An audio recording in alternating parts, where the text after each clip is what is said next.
همنشین شو با کسی کی از خدت بالا بود، بهره میگیری همانا او اگر دانا بود.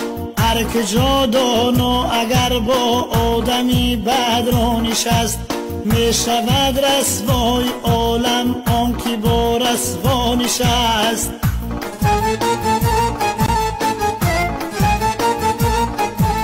در میانی مردمی دانا سخندانی نکن، هر سخن از پیش خود پرداخت آسمانی نکن.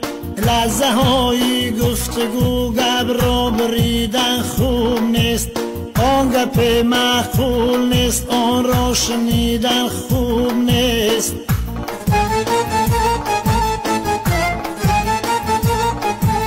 در وجودی گرمی آدم با رگ و با